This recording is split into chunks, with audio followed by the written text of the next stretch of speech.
Bem, sejam todos bem-vindos. Nós vamos iniciar mais um estudo. Nós estamos fazendo em cima do livro do Dutch Sheets, né, Oração Intercessória. O capítulo que nós vamos estar estudando hoje tem o título de Parto Sobrenatural. E aqui no capítulo ele dá uma advertência aqui. Este capítulo pode alterar drasticamente a população do reino das trevas e aumentar a necessidade de classes de novos convertidos. Ele inicia o capítulo, ele inicia falando que ele participou de um treinamento junto com a esposa dele, né, quando ela estava grávida, para ele ajudar ela a assistir o parto, né? Aí ele aprendeu em algumas semanas tudo o que ele deveria fazer nos 10 minutos, né, daquela parte, né, que a esposa dele ia dar à luz, né, sobre parto natural. Aí, este estudo de hoje, né, ele fala sobre parto sobrenatural.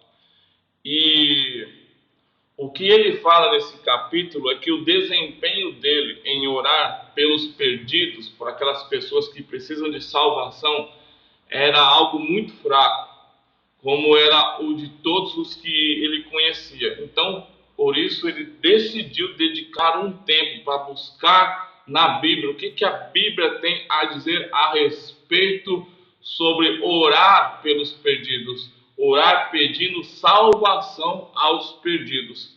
E ele ficou surpreso porque ele não encontrou muita coisa na Bíblia, pelo menos não algo direto, mandando a gente orar pelos perdidos.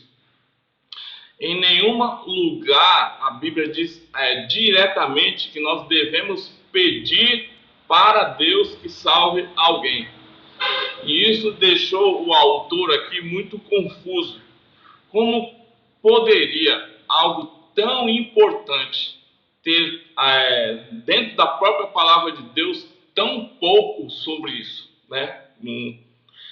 Aí ele viu que aparentemente os princípios gerais de oração não se aplicavam à intercessão pelas pessoas que precisavam ser salvas, aparentemente. Aí ele encontrou um versículo que diz o seguinte: pede-me e te darei as nações como herança. Salmo de número 2, verso 8. Só que ao ler esse salmo, ele sabia que esse era um versículo profético do Antigo Testamento se referindo ao Pai, né?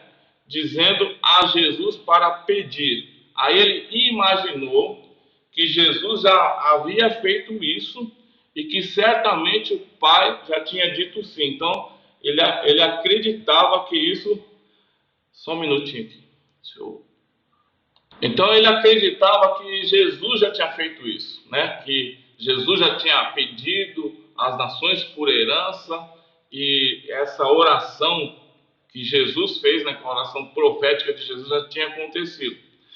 Então ele, no conceito dele, ele diz que aprendeu que a gente devia pedir ao Pai que enviasse trabalhadores para a sua seara. Você pode ver isso em Mateus capítulo 9, versículo 38. Mas isso não significa pedir a Deus para salvar alguém, e sim pedir que ele envie obreiros para a sua obra. Aí ele também descobriu coisas a respeito de batalha espiritual, que nós ainda iremos estudar também em outros estudos de outros capítulos. E ele encontrou também alguns textos sobre dores de parto na Bíblia. Então, dores de parto, o que é isso? Do que se trata isso afinal? Aí ele explica que o que ele sabia, sobre o que ele pensava sobre isso, ele só sabia ele tinha uma ideia sobre aquilo, mas para ele, aquela ideia que ele tinha sobre o que ele pensava sobre isso, não o deixava satisfeito. Aí, o que ele entendia sobre isso? Que era uma forma de oração. Aí ele pergunta, quer dizer que existe uma oração que dá à luz? É isso? Aí ele acredita que sim, embora não seja algo fácil de definir e explicar. Ele apenas acredita que existe, né? E que há controvérsias ainda sobre esse assunto. Aí, por quê? Pode surgir aquela questão, né? Como que um simples ser humano pode ter um parto, ou realizar um parto, ou conceber e dar à luz uma vida espiritual? O que o gemido, o choro e o esforço têm a ver com isso? Aí, um segmento do corpo de Cristo provavelmente acredita que ele já possui uma compreensão adequada do que é isso. Outro segmento talvez já tenha ouvido o suficiente para pensar que não quer mais saber mais nada sobre isso. E talvez ainda haja uma outra parte, um outro segmento que nunca ouviu nada sobre isso. Aí, ele solicita aos três: devemos ler sobre esse assunto e estudar sobre isso com a mente aberta. Então, o que podemos dizer é que o estudo de hoje é um estudo bem teológico e vai requerer de cada um de nós um raciocínio mais profundo do que os outros que nós vimos até agora. Mas observe que a palavra teologia, ao contrário da crença popular, não é um palavrão ou um sinônimo de alguma coisa chata. Teologia significa a ciência ou o estudo de Deus, ou o estudo sobre as coisas relacionadas a Deus. E nós podemos ter certeza que nós já lemos em algum lugar na nossa Bíblia algo como do tipo: estude para apresentar-se a si mesmo aprovado diante de Deus. Como em 2 Timóteo 2,15, para a gente procurar se apresentar a Deus como obreiro aprovado, que não tem do que se envergonhar e que maneje bem a palavra da verdade. O próprio Jesus, ele criticou, né, os líderes religiosos, porque ele disse para eles: vocês examinam as Escrituras, porque vocês julgam ter nelas a vida eterna e são elas que de mim testificam.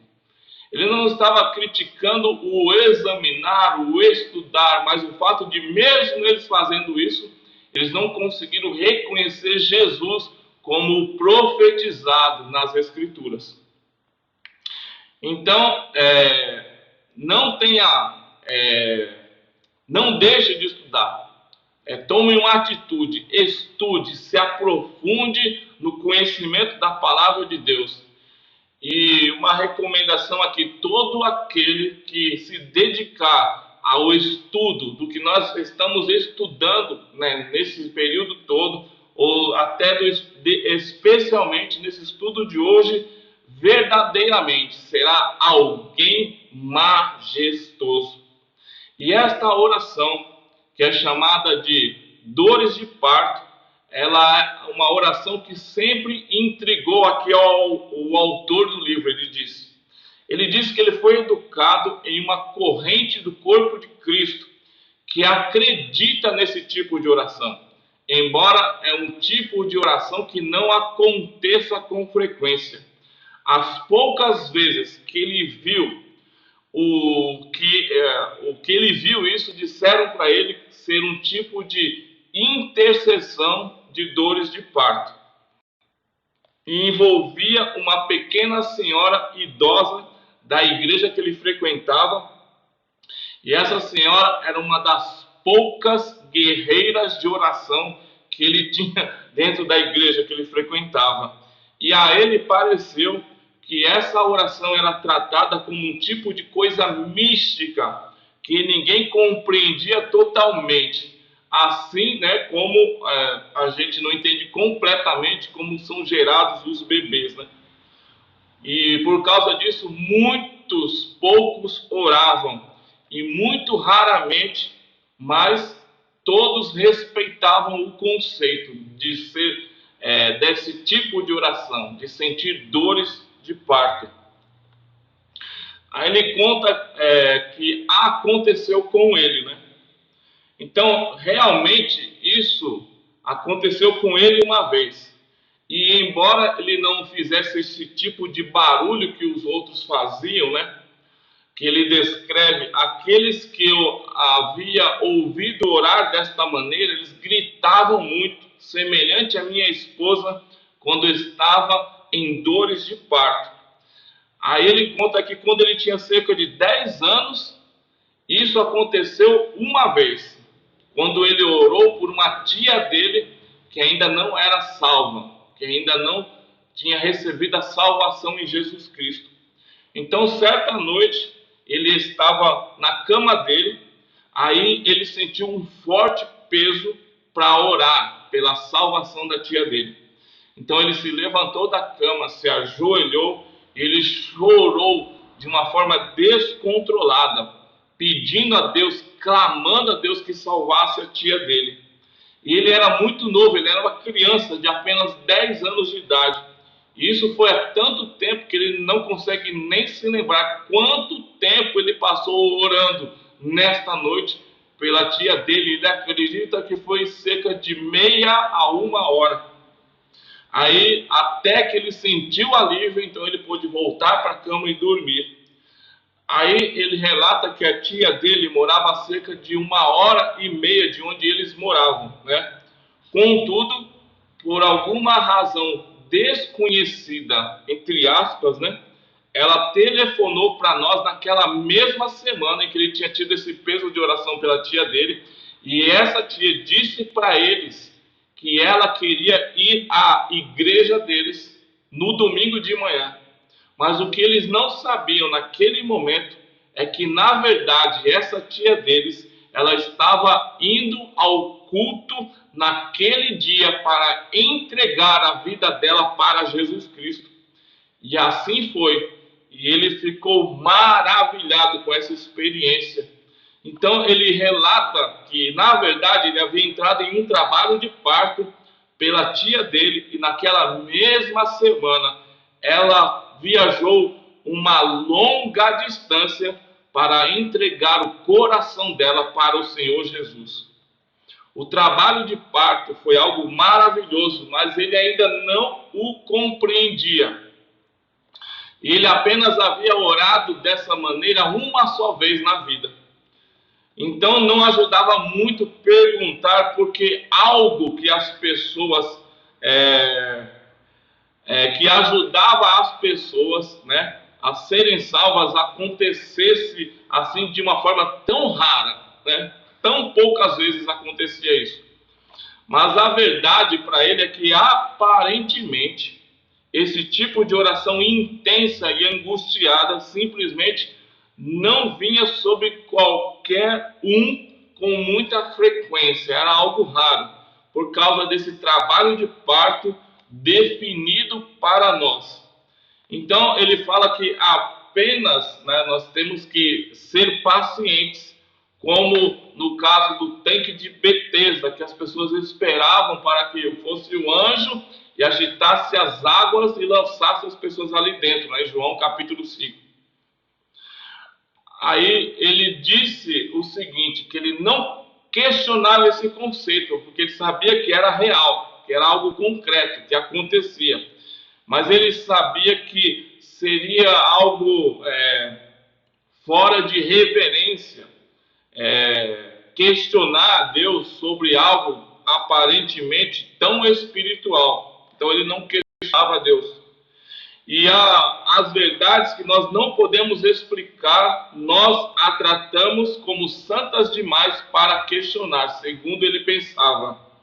Então nós devemos agir como se as questões não existissem, né? A gente só precisa crer, não precisa entender, a gente precisa crer, né?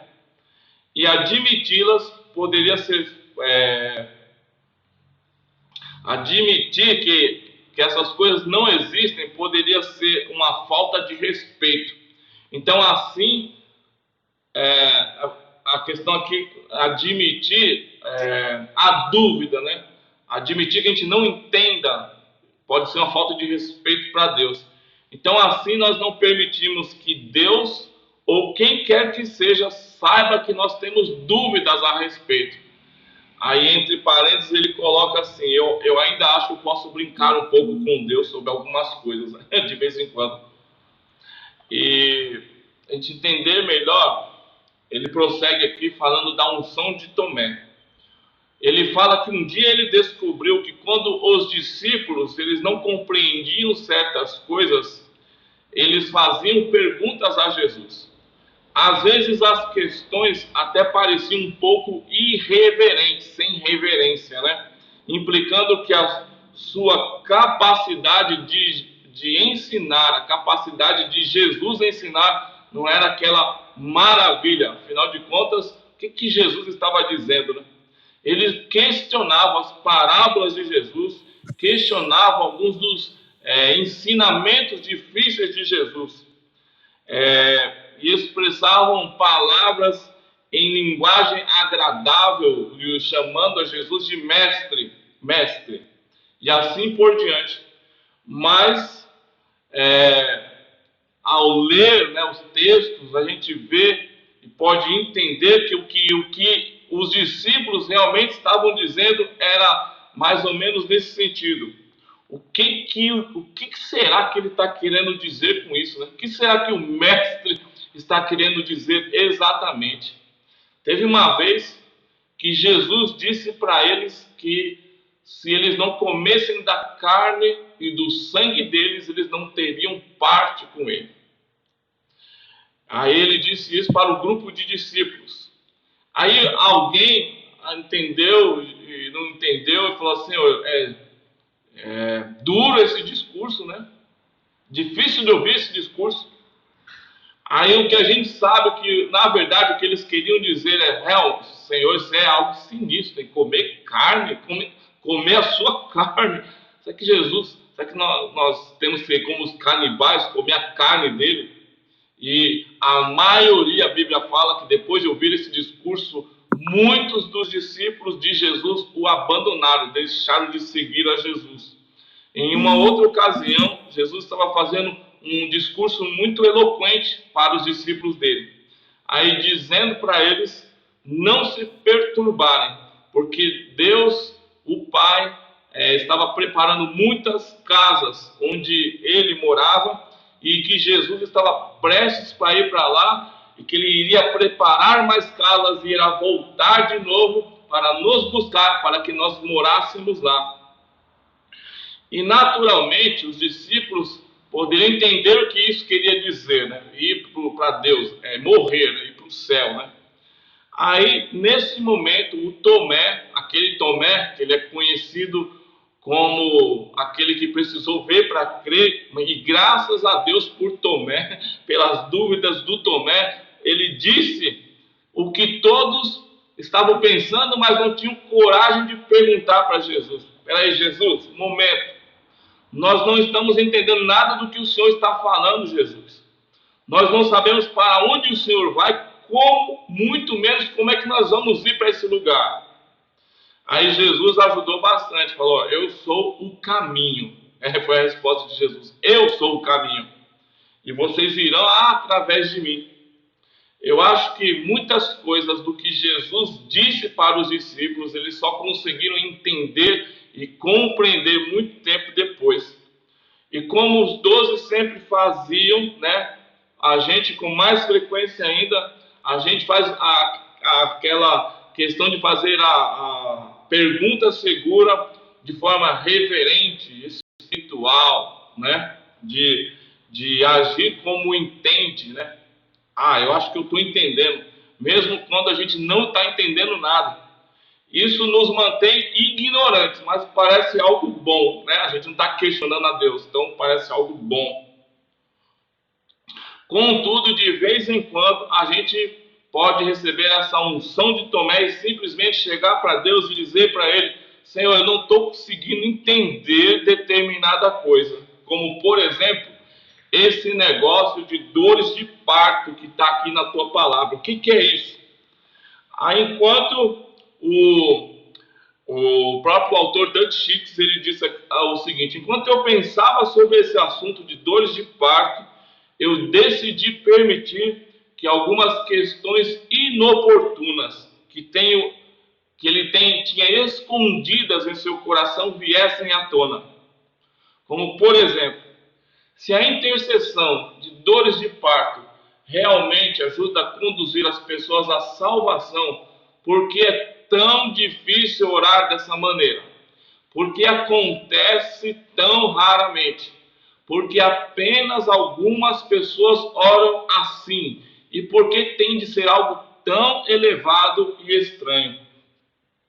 Porque Deus, não falou mais sobre o que é e como orar desta maneira. E essas perguntas nós podemos entender que são muito importantes. Experiências espirituais versus fachadas físicas. Aí aqui o autor, a essa altura, ele quer nos sugerir duas coisas. Primeiro, ele crê que o trabalho de parto bíblico é uma parte importante, se não essencial, da intercessão pelos perdidos, pelos não salvos. Segundo, ele crê, ou melhor, ele não crê que o trabalho de parto seja definido por gemidos, lamentações, choro e esforço. O trabalho de parto natural certamente é definido por isso, mas o trabalho de parto espiritual pode incluir essas coisas e não deve ser definido por elas. Porém, ele não crê que tenha de necessariamente incluir essas coisas, e ele está convencido de que esse trabalho de parto não é definido por elas. De fato, o que ele crê é que uma pessoa pode entrar neste trabalho de parto enquanto ela lava os pratos, corta a grama, dirige o carro ou fazer qualquer outra coisa que uma pessoa possa fazer e ao mesmo tempo orar, estar em intimidade com Deus. E nós cristãos temos agido com este assunto da mesma maneira que nós fazemos com muitos outros assuntos.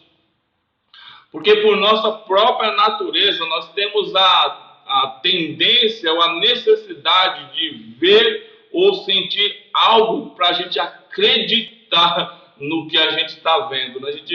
A gente critica Tomé, mas muitas vezes nós precisamos ver para crer, Mas a Bíblia não nos chama para ver, para crer, mas sim crer para ver, Mas, naturalmente, nós temos a tendência de julgar o que está acontecendo no Espírito pelo que a gente vê naturalmente, com o que a gente vê com os nossos olhos.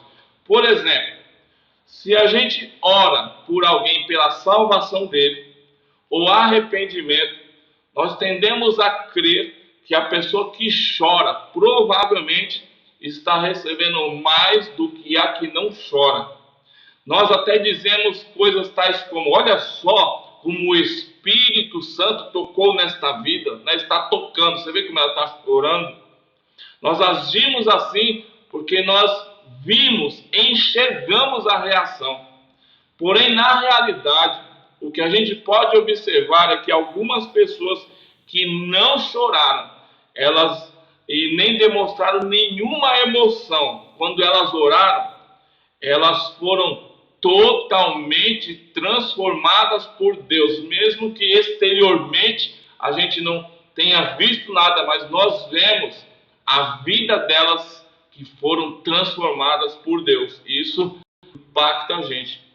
Por outro lado, a gente tem testemunhado algumas pessoas que choraram, que soluçaram num arrependimento aparente, bem como a gente vê que aconteceu com Judas em Mateus 27, de 3 a 5, que ele chorou amargosamente, mas ele não se arrependeu verdadeiramente e se suicidou. E essas pessoas, apesar de soluçarem, de chorarem, nós não vemos mudança real na vida delas. Elas não mudam de vida. Mais uma vez, a questão é que a gente não pode julgar o que está acontecendo no espírito, baseado no que ocorre no natural, do que a gente está vendo na nossa frente. A pessoa pode estar sendo transformada, mesmo ela aparentemente não demonstrar, né, através de choro, né, de uma atitude soluçando, de chorar, mas interiormente Deus está transformando a vida dessa pessoa. Nós, principalmente dos círculos carismáticos e pentecostais, nós temos um fenômeno que se chama dormir no Espírito ou cair no Espírito. Embora esse termo não seja um termo bíblico e esse tipo de prática possa sofrer alguns abusos, nós podemos crer que as pessoas podem cair e que realmente elas caem por causa do poder de Deus. Porém, nós temos feito uma coisa semelhante com essa experiência. Durante uma reunião em que esse fenômeno particular está acontecendo, quer dizer, as pessoas estão caindo no poder de Deus, nós temos a tendência de acreditar que aqueles que estão caindo estão recebendo mais de Deus do que aqueles que não caíram. E às vezes nós até julgamos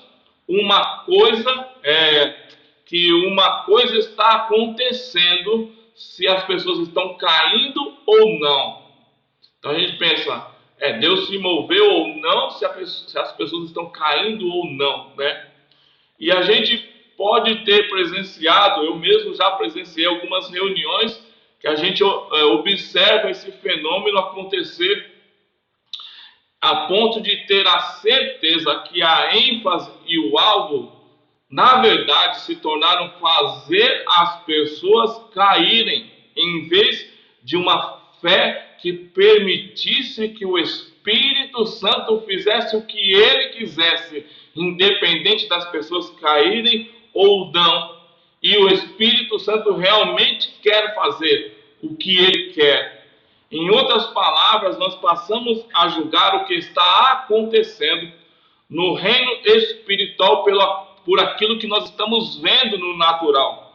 Isso é um perigo e leva aos extremos, a um ensino desequilibrado, a expectativas erradas e a uma luta na carne, né? Um entendimento na carne. Em qualquer liberação de poder e de unção espiritual, a possibilidade de uma manifestação física, ela sempre existe. E isso é bíblico. As pessoas, elas podem chorar, às vezes podem cair debaixo do poder de Deus, as pessoas podem rir, podem até gargalhar pelo poder de Deus, elas podem até parecer bêbadas. Mas, às vezes, quando Deus se move, não há nenhuma manifestação esse tipo de manifestação física. Muitas vezes não há também, mas isso não quer dizer que Deus não esteja se movendo. Então, nunca nós podemos julgar o que está acontecendo no espírito pelo que vemos no natural. Dores de parto, um acontecimento espiritual. Isso também é verdadeiro a respeito do trabalho de parto.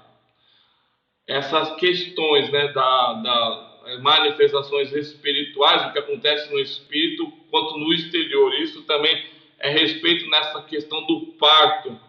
Ao escolher esse termo, o Espírito Santo usa um fenômeno físico, que é o parto, para descrever uma verdade ou um acontecimento espiritual.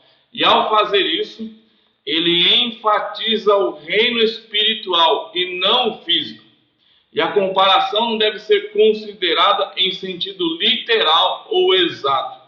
Em outras palavras, quando o Espírito Santo usa as palavras dores de parto, ele não está tentando descrever o que acontece fisicamente, mas espiritualmente.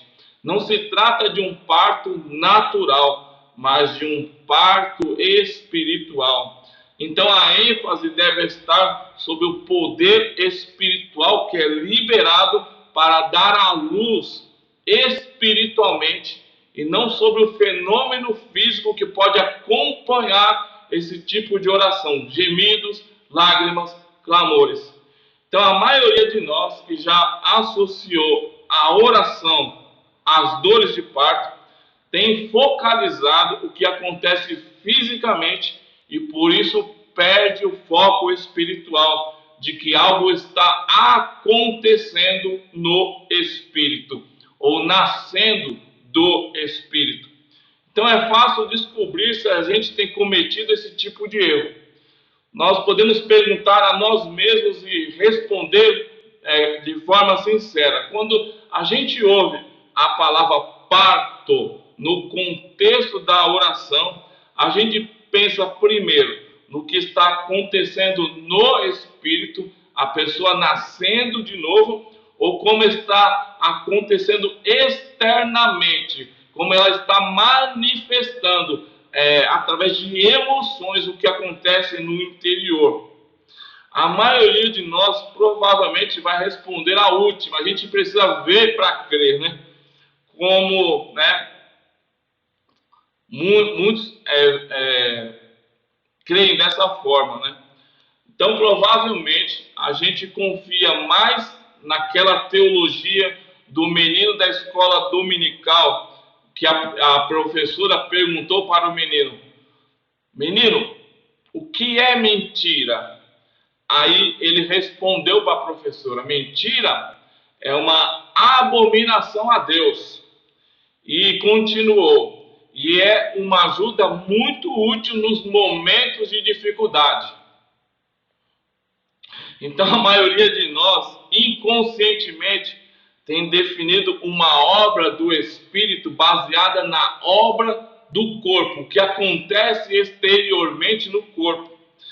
Provavelmente, então, seria sábio usar um termo diferente, talvez algo como parto através da oração, em vez de dores de parto, para a gente conseguir entender melhor isso. Então, essa frase seria aceitável biblicamente, porque como nós vamos ver mais adiante nos nossos estudos, as palavras hebraicas para dores de parto realmente significam dar à luz. Os tradutores, quer dizer, quem traduziu essas palavras, não necessariamente o Espírito Santo, decidiram usar, quando usaram o termo dores de parto ou outro, né? Então, ao definir o trabalho de parto de forma externa, nós não temos apenas perdido o assunto principal, mas também inconscientemente nós temos aceitado o que parece ser uma mentira do diabo. O diabo, ele diz que algumas pessoas podem realmente entrar em trabalho de parto. Algumas pessoas. E mesmo quando isso acontece, isso é algo muito raro.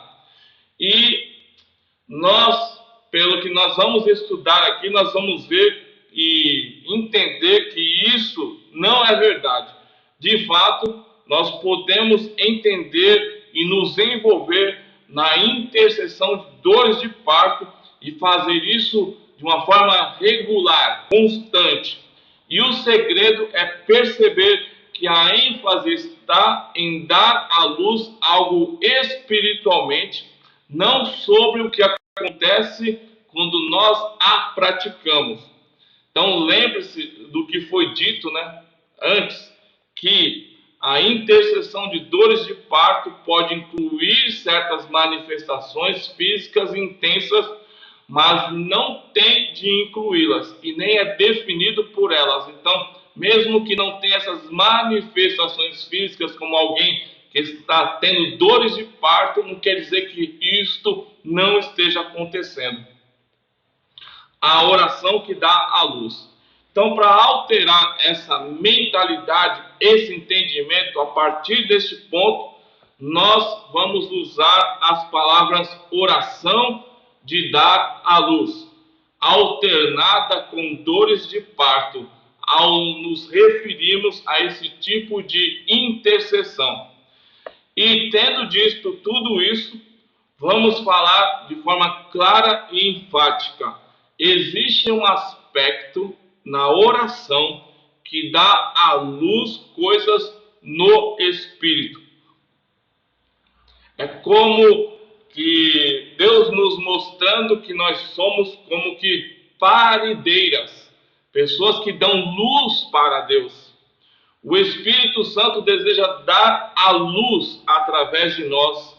Jesus disse em João, capítulo 7, versículo 38, do seu interior fluirão rios de água viva. O seu interior, no original grego, é a palavra koilia, que significa útero. Somos o útero de Deus sobre a terra. Não somos a fonte de vida, mas sim somos os portadores da fonte de vida. Não geramos vida, mas liberamos a vida através da oração aquele que gera a vida. Aí, o autor aqui, ele conta uma história de uns membros da comunidade dele, da igreja dele em Colorado, né? Ele explica esses conceitos, né? O nome deles é David e Polly Sinchen. Eles receberam recentemente a resposta de uma oração dessas, né, de dores de parto, após 4 anos de oração pela salvação do filho dele, que se chama Jonathan. E a Polly e algumas amigas dela demonstraram durante esse tempo, esse processo desses 4 anos, um dos mais persistentes e completos exemplos de intercessão que ele já tinha testemunhado, inclusive esse conceito de parto. Aí nós vamos ver aqui um trecho, né, do testemunho deles, né, da Polly, né?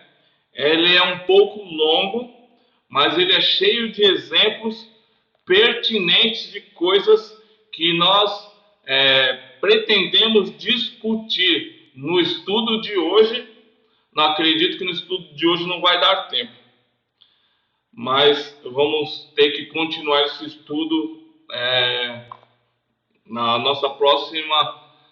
nosso próximo encontro sobre esse assunto, que não vai dar tempo da gente terminar hoje. Mas esse testemunho vai nos dar uma base para a gente discutir sobre este assunto, deste estudo, e também nos próximos estudos que nós vamos fazer sobre este assunto. E eu vou ler o testemunho deles aqui.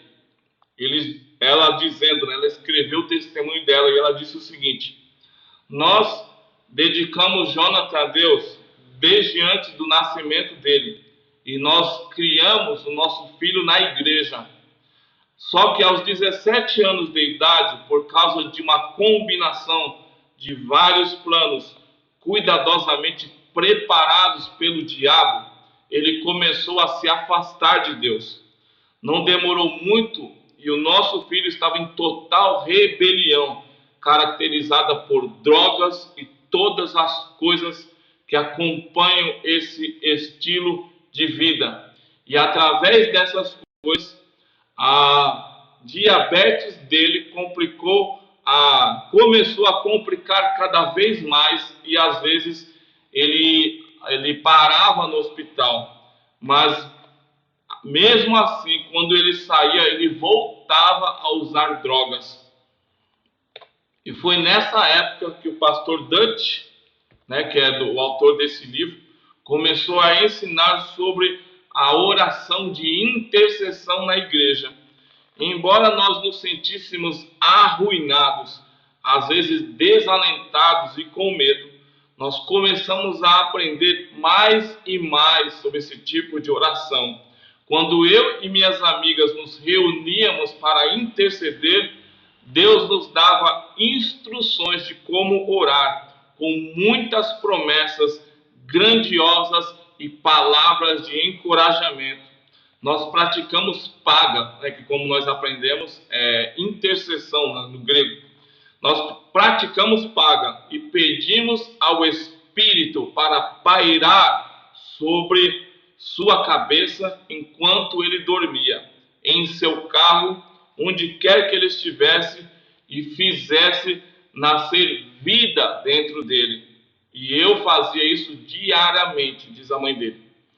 Aí ele prossegue aqui, muitas vezes, quase diariamente, nós ungimos o quarto dele, suas portas, janelas, sua cama, seu carro, suas roupas e qualquer coisa com a qual ele pudesse entrar em contato.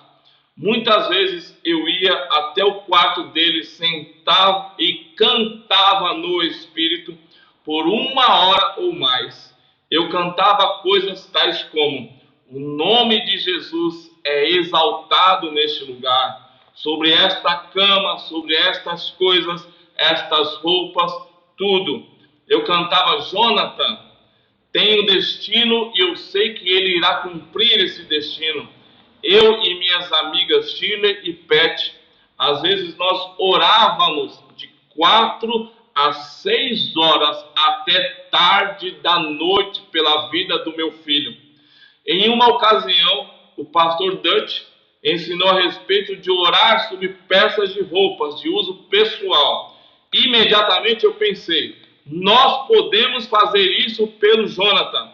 Eu e meu marido David e o pastor Dutch impusemos as mãos sobre uma roupa e oramos, liberando o poder e a unção de Deus sobre ela, concordando que a unção quebraria o jugo das drogas, do pecado, das amizades não cristãs, da perversão e de qualquer coisa que precisasse ser quebrada na vida do meu filho. Cortamos uma peça de roupa em 12 pedaços e os colocamos embaixo dos lençóis dele, dentro do travesseiro, escondidos dentro das bordas da carteira dele, costurados dentro da bainha de suas calças, por baixo de seus bolsos, dentro dos orifícios das paredes e dentro da etiqueta dos sapatos dele. Em cada pedaço, nós estamos declarando: a unção quebra jugo. E às vezes tínhamos a impressão de que as coisas, na verdade, estavam piorando. Era como se o Jonathan ele estivesse em uma missão de destruir a própria vida. Mas nós nos mantivemos firmes na posição de amar o nosso filho, falando sobre o plano de Deus para a vida dele, ungindo e cantando em seu quarto, em seu carro, intercedendo diariamente, declarando vários trechos da Bíblia. Também nos apossamos de cada palavra e promessa que Deus já nos havia dado a respeito do Jonathan. Quanto mais nós declarávamos as Escrituras, mais nossa fé crescia. De tempos em tempos, levávamos uma nova peça de roupa ao pastor Dutch e nós repetíamos o processo. E também nós nos envolvemos na questão de guerra espiritual em favor do Jonathan. Nós repreendemos o poder das drogas e pedimos a Deus para remover cada influência ímpia na vida dele. Orávamos também pela salvação dos amigos dele, dos quais 3 deles vieram e entregaram a vida deles ao Senhor Jesus. Deus levou nossos temores e converteu-os em força para lutar. Em janeiro de 96, nós recebemos uma palavra de um amigo, dizendo que Deus estava para entornar a taça de nossas orações. O pastor Dutch havia nos ensinado sobre isso e mal nós podíamos esperar. Aí em fevereiro de 96, depois de mais de 4 anos, pudemos ver que Deus estava tratando com o Jonathan. Ele começou a desejar ter uma vida correta. Ele passou a ler a Bíblia e a se interessar pela salvação da namorada dele. Ele passou a odiar o poder que as drogas tinham sobre os amigos dele. Então, certa noite, em uma de nossas reuniões de oração, ele fez uma oração de compromisso com Jesus Cristo. Observávamos assombrados como as coisas do mundo começaram a se tornar distantes de Jonathan, ao mesmo tempo em que as verdades do reino de Deus se tornavam nítidas e atraentes. E na última semana, maio de 96, a namorada dele também entregou a vida dela a Jesus Cristo. Deus responde às orações? Pode ter certeza que sim. Durante os 4 anos de intercessão, o Senhor nos ensinou muito a respeito de oração. Nos deu um grande encorajamento ao longo do caminho. Um pastor que se preocupou e nos ensinou sobre oração. Amigos que se importaram e oraram. Palavras proféticas concernentes ao chamado do nosso filho Jonathan e a mão de Deus sobre ele. O Senhor até permitiu ao meu marido David que ele pudesse ver o anjo que viajava no carro do Jonathan. Em todos os lugares que o nosso filho ia, este anjo ia com ele. Até mesmo nas 2 vezes em que o nosso filho passou a noite na prisão. Todo medo foi embora e nós podíamos então confiar inteiramente em Deus. Então eu sou grata ao pastor Dutch e também a Ceci, sua esposa, por tudo que eles fizeram. Somos muito gratos a Deus pelo milagre que ele realizou na vida do nosso filho. Ninguém jamais poderia convencer-nos de que a oração não funciona.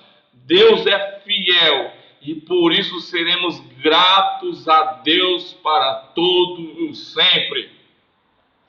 Então, como o autor do livro aqui havia afirmado antes, nós vamos examinar mais detalhadamente nos nossos próximos encontros do nosso estudo sobre oração, sobre essas muitas maneiras que essa irmã aqui, a Polly, ela orava, E, porém, a esta altura, nós vamos examinar essa incrível faceta da oração, que é dores de parto, que o Espírito Santo nos dê ouvidos para ouvir o que ele tem a nos ensinar.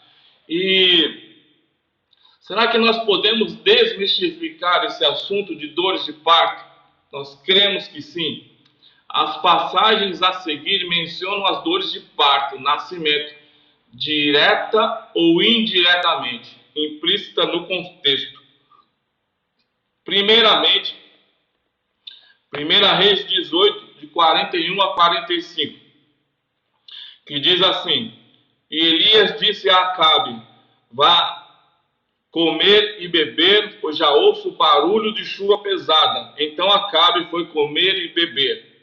Mas Elias subiu até o alto do Carmelo, dobrou-se até o chão e pôs o rosto entre os joelhos. Vá e olhe na direção do mar, disse ao seu servo. E ele foi e olhou. não há nada lá, disse ele. 7 vezes Elias mandou: volte para ver. Na 7ª vez o servo disse: uma nuvem tão pequena quanto a mão de um homem está se levantando do mar. Então disse Elias: vá dizer a Acabe, prepare o seu carro e desça, antes que venha a chuva e o impeça. Enquanto isso, nuvens escuras apareceram no céu, começou a ventar e a chover forte, e Acabe partiu de carro para Jezreel.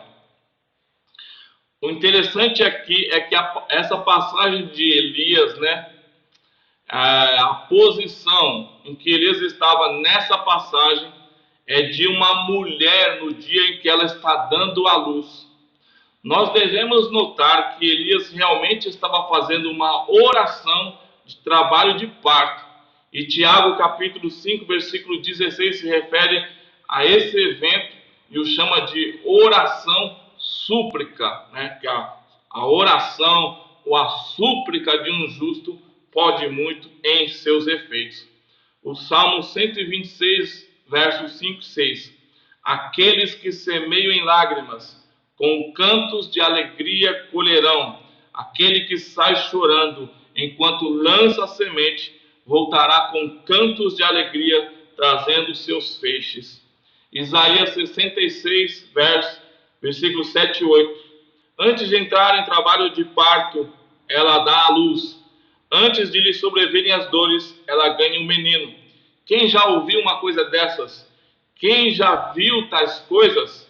Pode uma nação nascer num só dia? Ou pode-se dar à luz um povo num instante?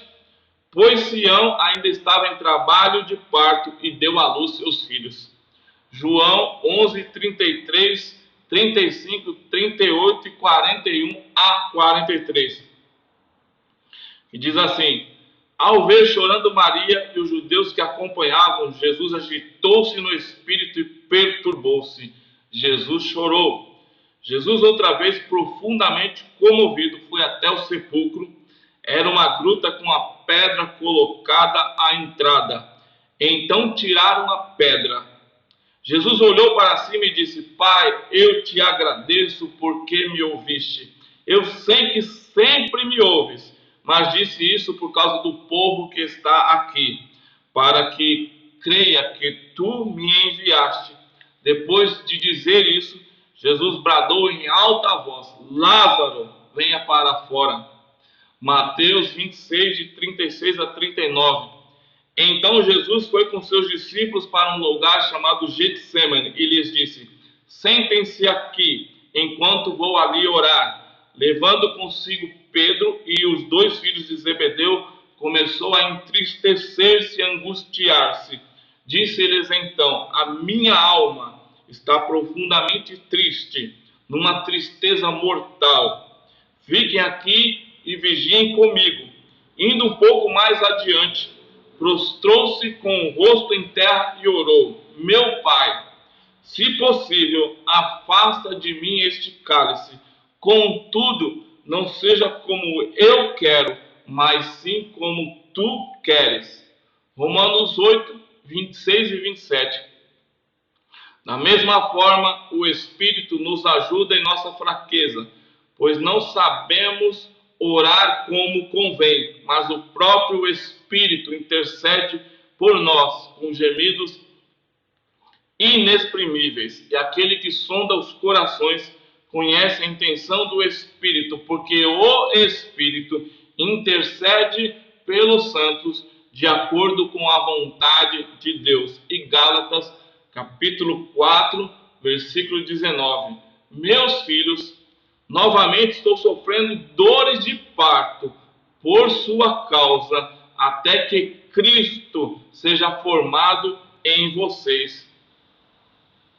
Embora essas passagens elas não expliquem plenamente o que é ou como é feito, alguns aspectos da oração de dores de parto ficam claros aqui. O Espírito Santo está envolvido nessa oração. Essa oração está associada com reprodução espiritual. Essa oração ajuda no processo de amadurecimento de crentes. Essa oração pode ser muito intensa, envolvendo fervor, lágrimas e até gemidos. Supondo que Cristo entrou em dores de parto no túmulo de Lázaro e que Elias fez oração de parto no alto da montanha, esse tipo de oração está envolvido em produzir milagres físicos, não apenas o novo nascimento. Eu vou parar por aqui, porque tem muita coisa, né, sobre desse capítulo e não dá para a gente falar em uma hora, mas só para vocês terem uma ideia, os outros títulos que nós vamos estudar no nosso próximo encontro é o Espírito Santo, o agente de Deus para fazer nascer. Então, ele é o agente do novo nascimento, né? Aí tem muita coisa para a gente estudar aqui, ó. Pairando sobre, dando a luz, pode nascer num só dia, uma sensação de nascimento, Cristo e as dores de parto dele, dando à luz fruto do Calvário, liberando a chuva do Espírito. Então, a gente vai prosseguir daqui a 15 dias, né, porque a gente tá alternando nas segundas-feiras os nossos estudos. A cada 15 dias a gente vai fazer o estudo de oração intercessória e a cada 15 dias o estudo do falar em línguas, né? E como vocês podem ver, só esse capítulo, né, que a gente não conseguiu terminar de uma vez, porque ele é bem teológico, né, tem bastante conceitos para a gente estudar. E eu não quero correr, né, para passar tudo isso aqui em meia hora, 20 minutos, não. Então vamos prosseguir daqui a 15 dias. Mas eu acredito que já deu para ter uma boa ideia do que é esse tipo de oração, de dar a luz, né? Oração que gera e dá à luz filhos para Deus. Então que Deus nos abençoe e até o nosso próximo encontro. Deixa eu fechar aqui.